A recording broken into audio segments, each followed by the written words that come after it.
ఆడపిల్లల భవిష్యత్తు కోసం కేంద్ర ప్రభుత్వం సుకన్య సమృద్ధి యోజన పథకం తీసుకొస్తుంది. ఈ పథకం ఆడపిల్లల గల తల్లిదండ్రులకు best scheme.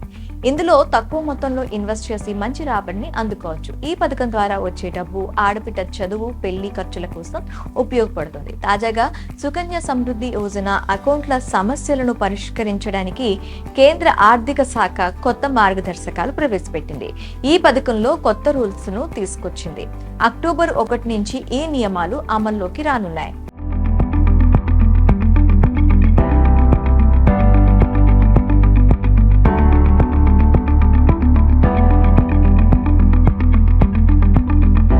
Sukanya Samriddhi Yojana account holders వెంటనే ఈ పని చేయకపోతే ఖాతాలు క్లోజ్ అయ్యే ఛాన్స్ ఉంటుంది. ఇక కేంద్రం తీసుకొచ్చిన కొత్త రూల్స్, నిబంధనలు పాటించిన సుకన్య సమృద్ధి యోజన ఖాతాలపై ప్రభావం చూపనున్నాయి. ముఖ్యంగా తాతయ్యలు, అమ్మమ్మలు, నానమ్మలు, బంధువులు తెరిచే అకౌంట్లు ప్రభావితం కానున్నాయి. సాధారణంగా SSY అకౌంట్లు ఆడబిడ్డల తల్లిదండ్రులు, సంరక్షకులు తెరుస్తారు.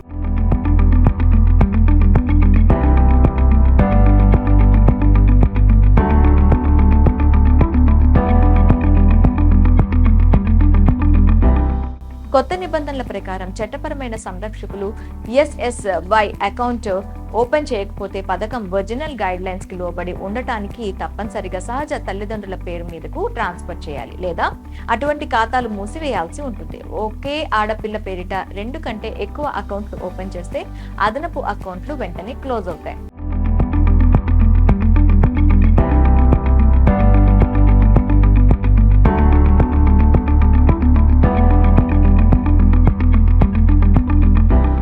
ఇలా క్లోజ్ అవుతున్న అకౌంట్లో అసలు మొత్తం మాత్రమే తిరిగి చెల్లిస్తారు.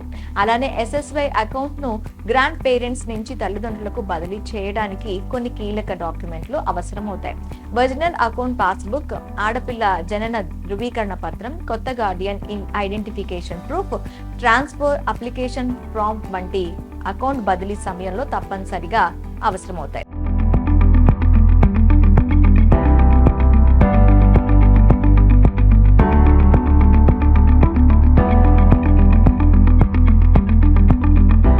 ఈ డాక్యుమెంట్స్ తీసుకొని పోస్ట్ ఆఫీస్ లేదా బ్యాంకుకు వెళ్లి అకౌంట్ బదిలీ ప్రక్రియను పూర్తి చేసుకోవచ్చు. ఈ స్కీమ్ లో చేరాలంటే అర్హతగా అప్పుడే పుట్టిన పిల్లల నుంచి 10 ఏళ్లు ఉండాలి. సంవత్సరానికి కనీసం $250 డిపాజిట్ చేయాల్సి ఉంటుంది. గరిష్టంగా వార్షికంగా 1.5 లక్షల వరకు డిపాజిట్ చేసుకోవచ్చు. ఇలా 15 ఏళ్ల పాటు నిరంతరాయంగా పెట్టుబడి పెట్టాల్సి ఉంటుంది. మీరు పెట్టే పెట్టుబడిపై ఆదాయం ఆధారపడి ఉంటుంది.